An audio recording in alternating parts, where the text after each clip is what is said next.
So I'm on top of this mountain, and for whatever reason they don't blaze the area very well here.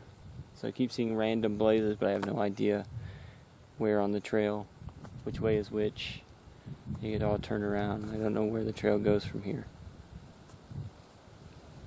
I might just be turned around. Maybe I need to look at it again, but I'm pretty much lost. And bad weather's coming through. If it's not one thing, it's another. Okay, so I found where the AT is, but this Spy Rock is a really confusing area. And I didn't see that the trail curved this way when I initially got off. And I think that's what made it hard for me. I'm sure other people don't have as much trouble. But, I mean, it was confusing because I was looking for white blazes, and I saw one or two white blazes coming up on the rock. So, like, why are there white blazes off the Appalachian Trail? Doesn't make sense. Like, so here I am thinking, like, I mean, I spent way too much time on what I thought were trails. Were the trail. I thought several trails were the Appalachian Trail up there.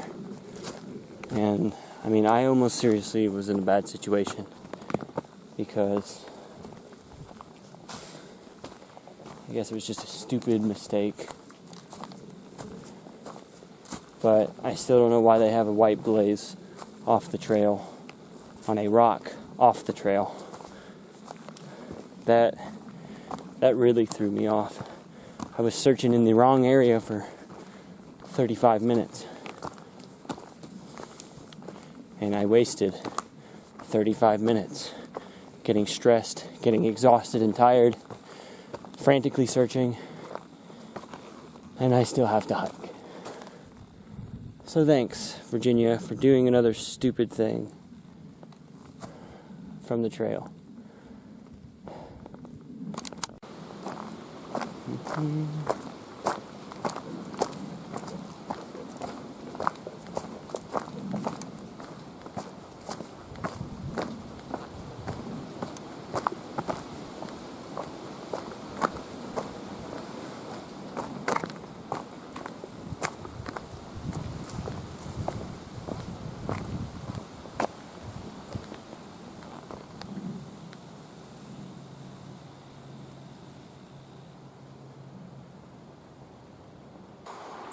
All right, action.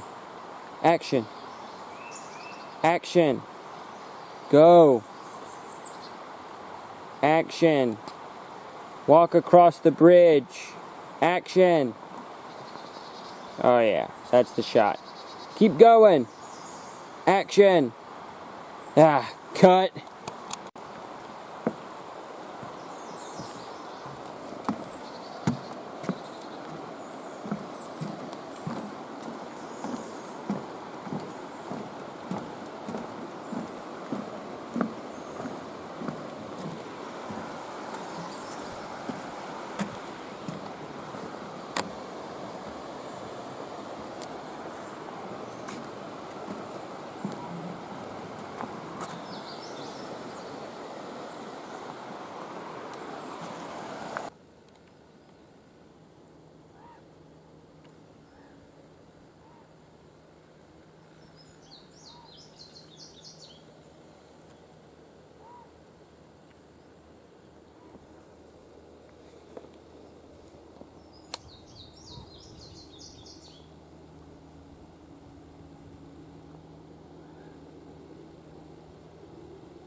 It's a pretty big snake. Come on now, buddy. Come on now.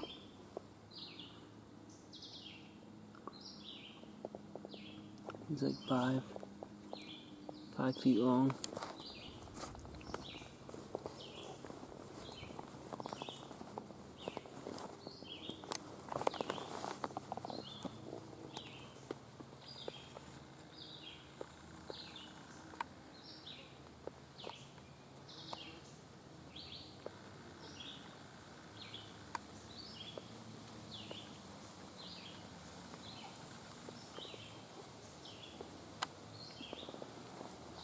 People were telling me though, if you see a big snake like that,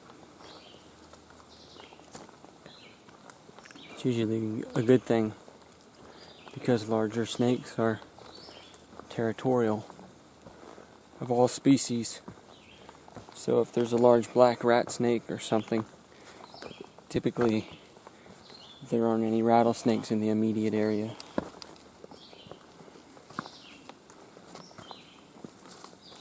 I don't know if that's accurate. I've heard that other snakes will hibernate together, different species, so I don't know. But he was a big snake. Okay, so we're kind of at the top of this mountain. It was a little over 3,000 feet to climb in elevation, and I think we're pretty much at the tippy top, and we're gonna start heading down. And then after that, we get into the Shenandoahs, and Waynesboro, the town of Waynesboro first, and then the Shenandoahs, and then we start flattening out. And then before we know it, we're supposed to get into Harper's Ferry, and that's the halfway point. And then we kind of sail through a few other states after West Virginia, and then I guess the big obstacle is the White Mountains that we encounter further up in Vermont and New Hampshire. But Virginia's been a rough state. It's been a challenge, and these last 3 peaks that we've had to climb up and over have been murder.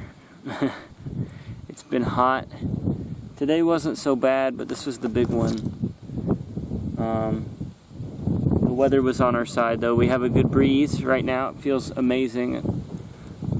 But yeah, we're gonna head down the hill, and soon we'll be in town, and we'll start hiking again, I guess. Maybe with a little bit more speed. Pick up our pace.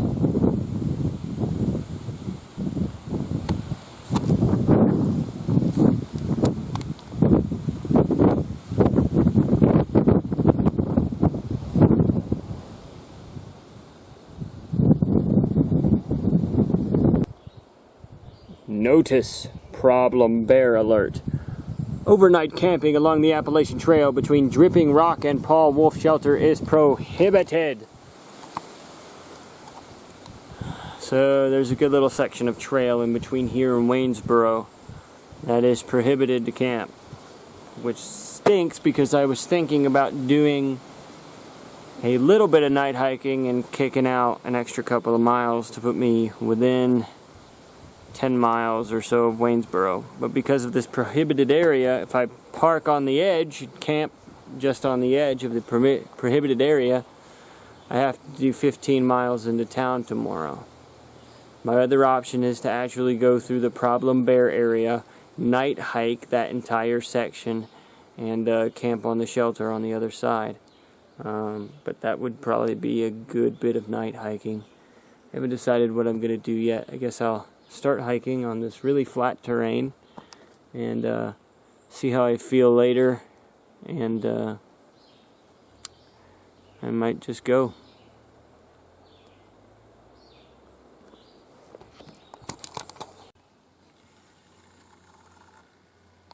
So Bandit is sitting next to a massive tree. Stay, buddy.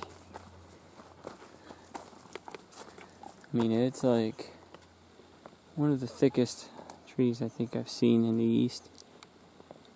It is massive.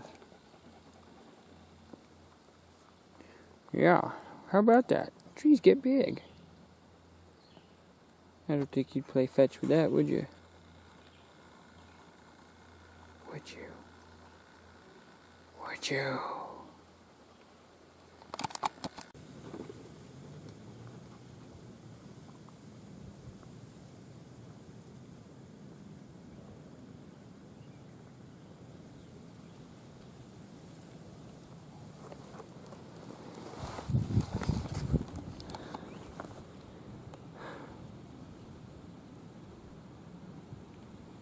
That's nice.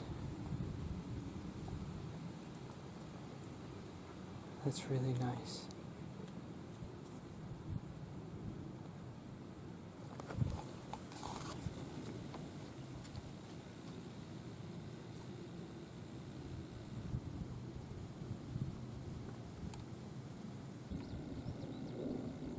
Looks like we're on like the shore. And that out there is an island. And the sea is golden like the sky. And there are these little tiny islands further out.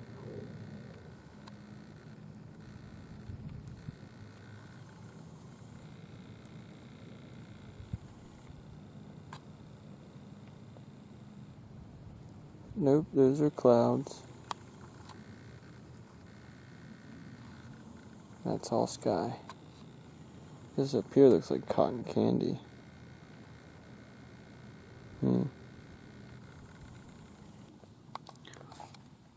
So it's dark, and there's a barred owl out here. You can identify the barred owl by its call, which sounds like, "Who cooks for you? Who cooks for you all?" We'll see if we can't hear one.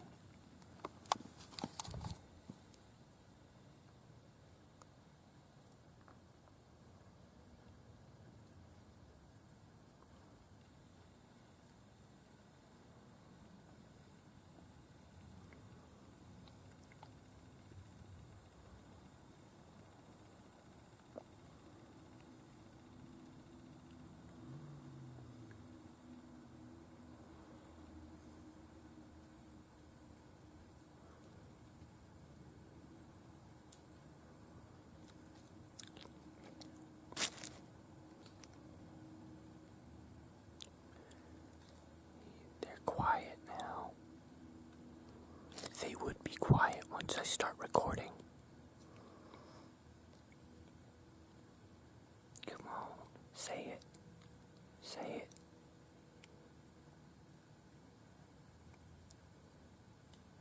Who cooks for you? Who cooks for you all?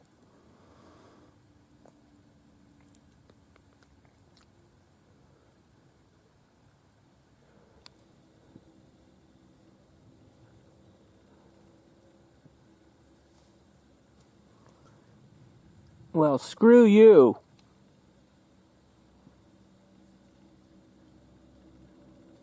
Dumb owl.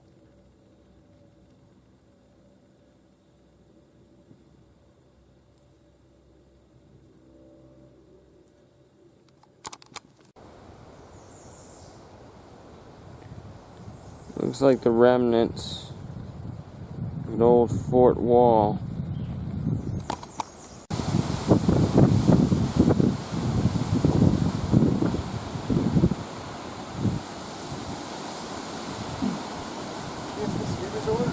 I see all these squads coming out of the wall, watching.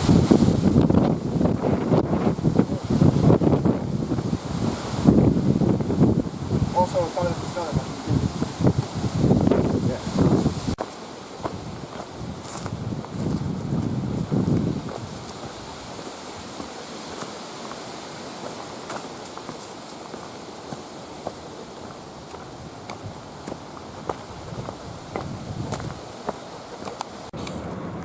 Alright, we are in downtown Waynesboro, Virginia. We're right at the border of Shenandoah National Park. This is day 2 in Waynesboro. We had some excellent Chinese buffet last night at the Ming Garden. And we camped at the close by to the YMCA. They had free camping there and free showers and facilities there. And today we're taking a 0, but we're going to spend a little extra money and live at large at the Quality Inn. So we're headed there now. And I think the Orr family is going to be there. But we have to be really careful here. I heard that there's a wicked, evil dog catcher on the loose that works and lives here. So some local people were warning me about that. I was walking around with Bandit off the leash. He was staying real close, but after hearing that, now I am going by the rules. But yeah, it's kind of exciting because, we got the wild, free-spirited dog and his owner, and that kind of stereotypical evil dog catcher mythos surrounding the town. So we'll see what happens.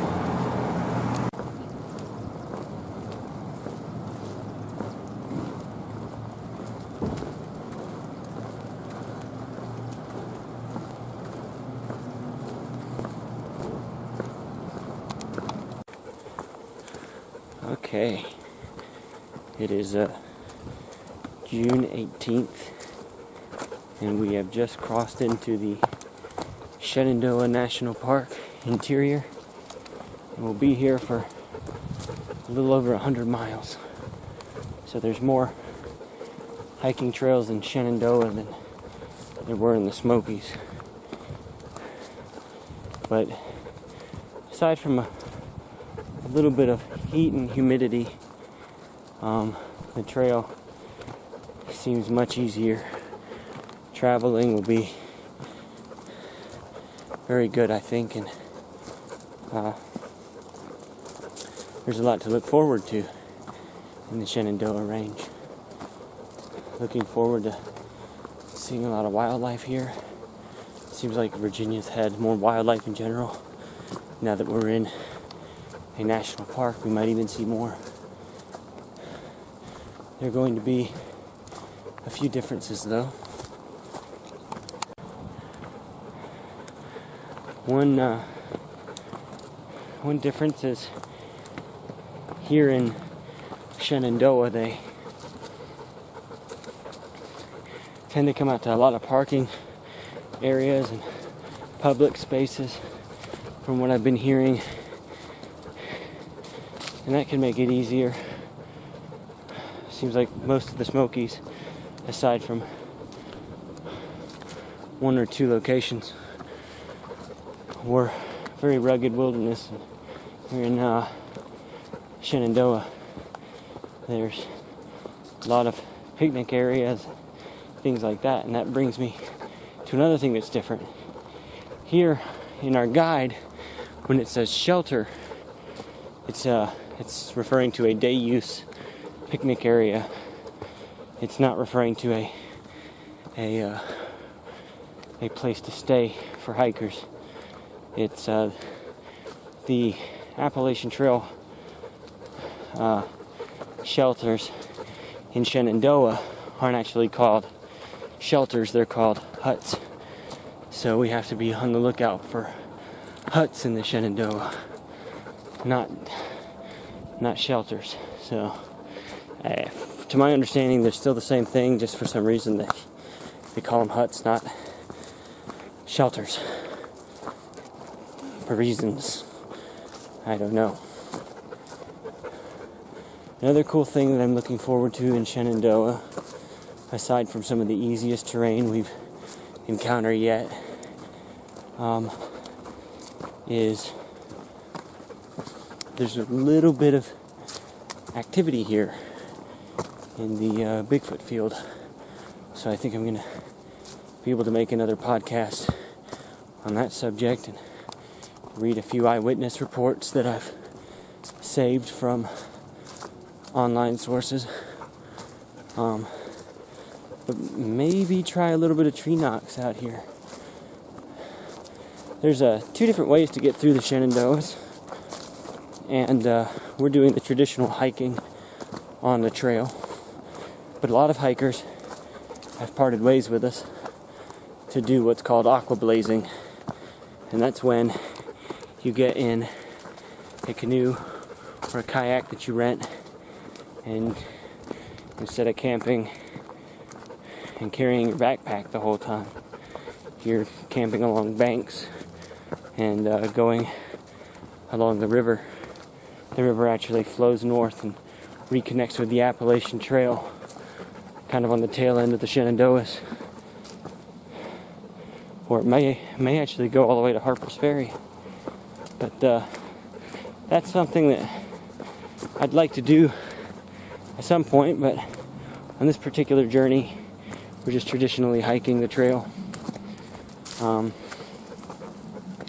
I think that in the future we will maybe do a section hike.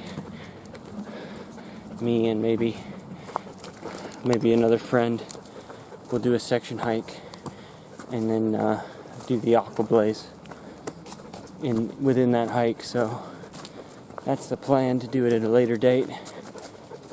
But right now we're just staying on the trail, staying connected to it, still adopting that purist type view. And from what I've heard is the aqua blazing is nice, but the trail itself is still very nice. There's a lot to expect, a lot of good things to come. And we're creeping up on that halfway point. That's exciting. It's exciting. I got all these things to keep my motivation up. I got podcasts to listen to and music to stream, and I tried to lighten my load a little bit, but I'm just getting excited about reaching that halfway point. From there, it'll seem like it's such a more achievable goal. So there's a lot of psychological and emotional events happening as I walk into the Shenandoahs.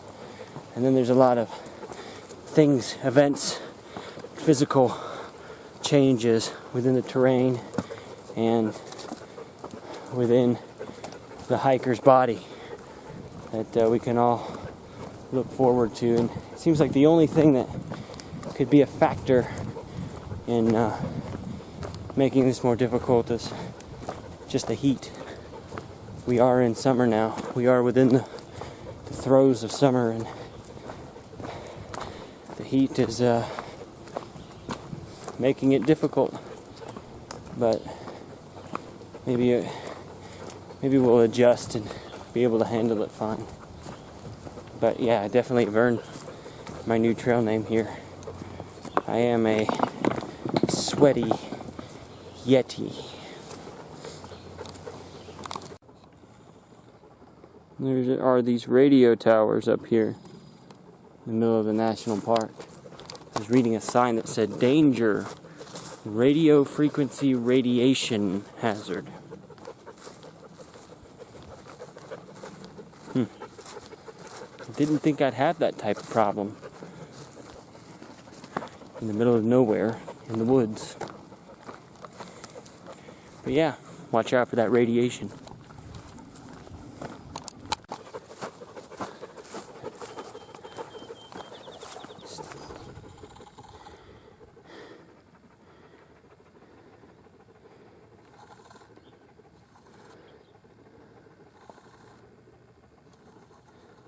I don't know, but I don't think that's how you correctly assemble the drum kit.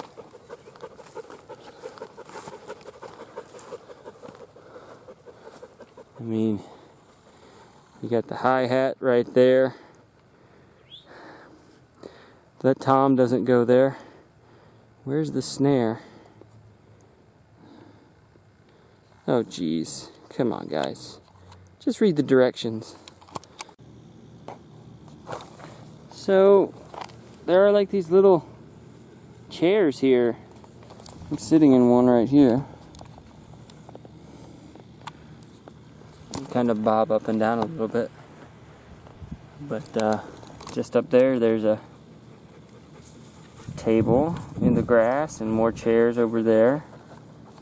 Oh, and then there's all of the radio tower structures and all that. But yeah, these chairs are nice. They seem comfortable. They're a little rusty. In fact, now that I'm thinking about it, it seems kind of like a mini Chernobyl site. All this threat of radiation. And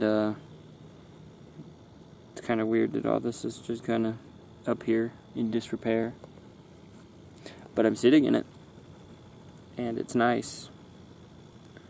But my hands are starting to glow. So maybe I should leave.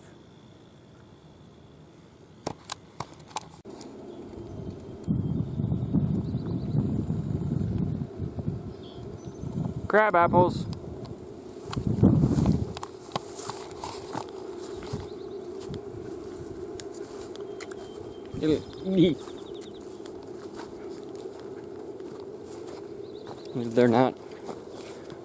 They're not ripe yet.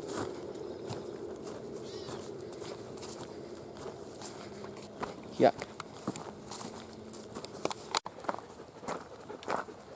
The trail. So flat. So nice.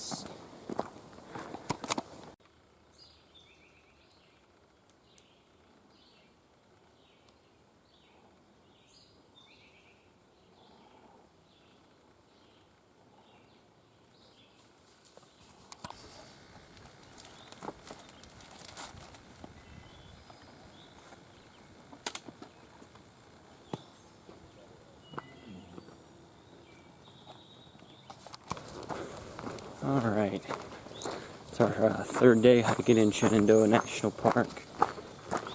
Terrain is still pretty easy. Last night we camped just outside a campground, avoided paying $15 and came in yesterday and filled up our water and used the restroom facilities and all of that golden age stuff. And now we've gotten back on the trail.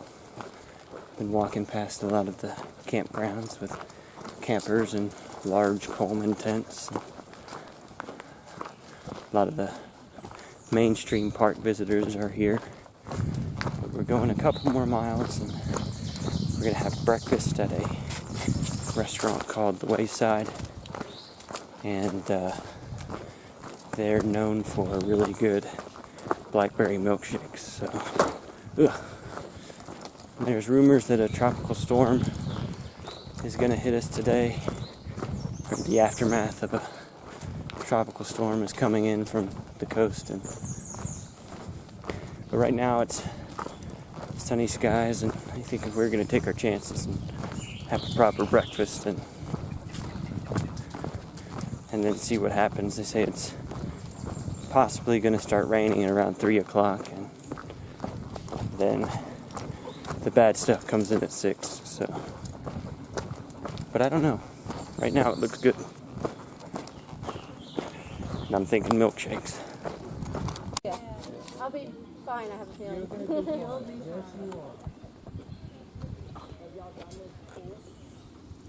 How are you doing today? Doing good. upset. It throws them off because it doesn't smell like Yeah. an animal, you know? Probably. And he was concerned. His eyes got so big. He's like, something's wrong with it. Oh, it was so funny. Come on. Like,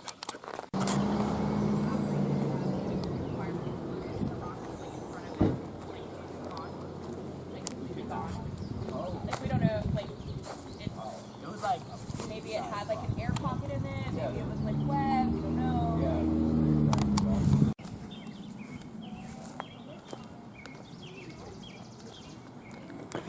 So we're reading this little sign about deer, and then over there they have a little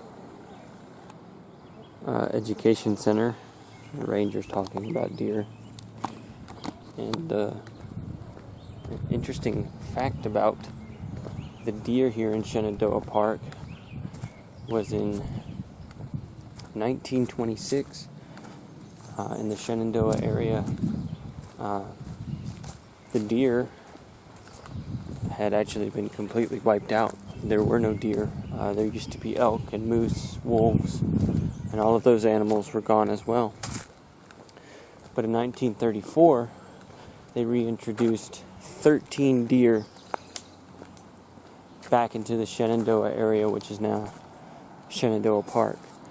And I think today there are over 2,000 within the park. So those were the descendants of 13 deer. So I had never heard of deer being completely wiped out from an area. They're far from extinction where I'm from, and we have a lot of redneck hunters. And I just thought that was interesting that something as common as a deer was actually brought to a level of regional extinction. And it's the importance of these national parks that bring them back into the environment, the ecosystem, and bring back that biodiversity. I can only imagine how barren and empty a large forest environment like this could be without those important grazers such as deer. But they're back here, and the population has been pretty healthy. I've seen about a deer a day for quite a while now, if not more. So that's good to see that, because it wasn't always that way.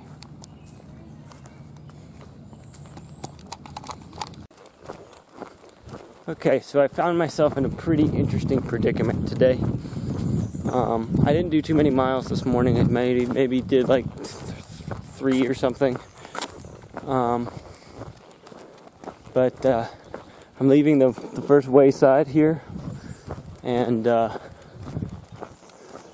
Tropical Storm Bill is supposed to be carrying a whole lot of water, and we're supposed to get hit by that today.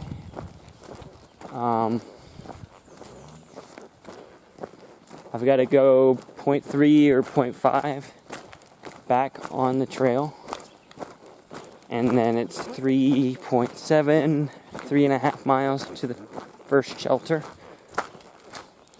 And the rain is supposed to, yesterday's forecast said it was supposed to come down in about 30 minutes from where we are right now. And there definitely are a lot of clouds up in the sky, and it can start anytime now. The people I was hiking with, they all decided to go to the town of Elkton and stay at a motel and wait out the weather. Me, I'm gonna try to make it to the shelter. And as I'm waiting for this rain, said there's supposed to be 5 inches of rain to fall today. That could be a lot. But as I'm here, I guess I could talk a little bit about the bears. Well, hold on, there's a weird car up here. So, there's a lot going on here in Shenandoah National Park. I've seen the way that a lot of people work here, volunteers and rangers. They think a little bit differently here than some of the other parks I've been in. I just passed a couple of ladies that were uprooting Japanese stilt grass, which is a invasive species. It's an invasive species here in Shenandoah, and it makes some of the trails very hard to walk on, and it probably beats out against the native vegetation. So they were coming through and they sprayed the area to kill the plant, and then they had a couple of people come through and pull out the survivors and collect them in these big trash bags. But that's just how they battle invasive plant species here. But another problem in the park is sometimes you have very bold problem bears that come in and harass campers and hikers for food.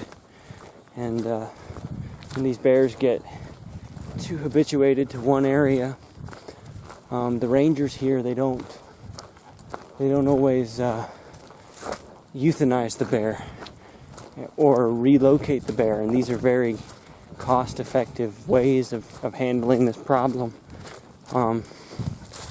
What the rangers here do is they'll come out with slingshots and they'll shoot the bear with a slingshot, and that might keep the bear away.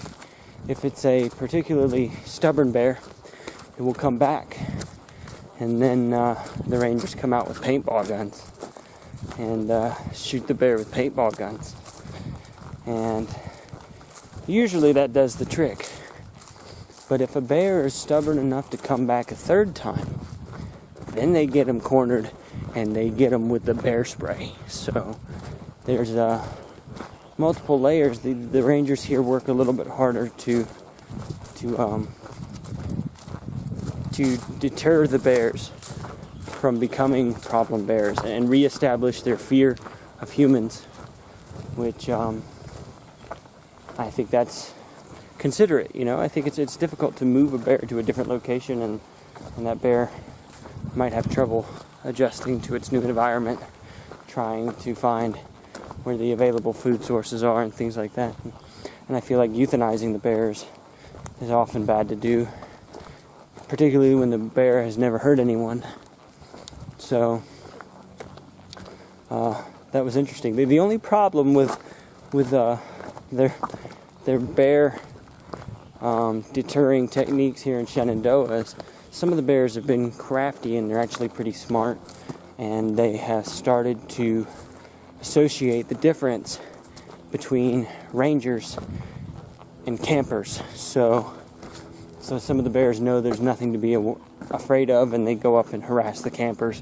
But then as soon as the rangers show up, then they take off and run, because they know the rangers are going to hurt them. So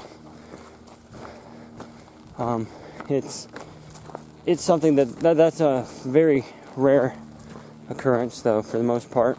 Once the bear's fear of humans has been reestablished with some type of negative interaction, like paintball guns or a slingshot, then they typically stay away, and the bear gets to live and still roam around its previous habitat, just a little bit more wary of humans.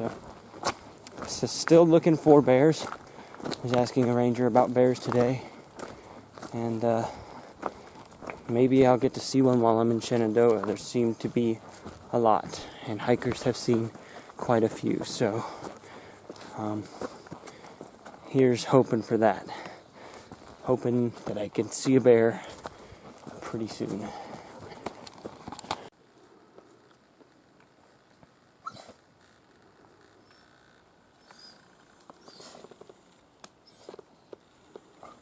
I know.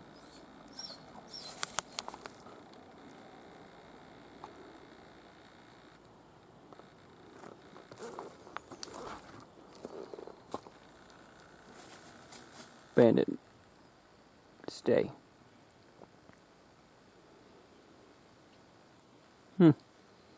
You're okay, dear. You're okay. Let's go.